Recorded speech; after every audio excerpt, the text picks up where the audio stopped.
اسلام آباد میں capital emergency services, capital waste management company, capital safe city authority CBD Islamabad اور capital واسا بنے گا۔ وفاقی وزیر داخلہ محسن نقوی نے دارالحکومت کے شہری کی سہولت کے لیے 5 بڑے اعلان کر دیے ہیں۔ مزید تفصیلات جانیں گے ڈان نیوز کے نمائندے شکیل قرار سے۔ شکیل، کے ادارے کس طرح کام کریں گے اور شہریوں کو ان سے کیا فائدہ ہوگا؟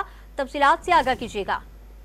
ٹھیک ہے، فی الوقت تو وزیر داخلہ محسن نقوی نے CDA کے دورے کے دوران میں 5 بڑے منصوبوں کا اعلان کیا ہے، جس میں اسلام آباد میں کیپٹل ایمرجنسی سروسز کے اجرا کا اعلان ہے، اسلام آباد میں کیپٹل ویسٹ مینجمنٹ کمیٹی کے قیام کا اعلان ہے، کمپنی کے قیام کا اعلان ہے، جبکہ کیپٹل سیف سٹی اتھارٹی بھی قائم کی جائے گی اور اسی طرح CBD اسلام آباد کا قیام بھی عمل میں لایا جائے گا۔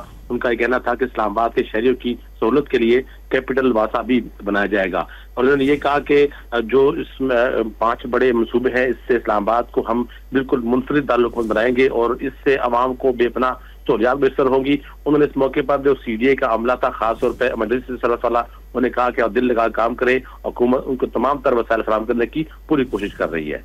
جی، شکیل قرار تفصیلات سے آگاہ کر رہے تھے، آپ کا شکریہ۔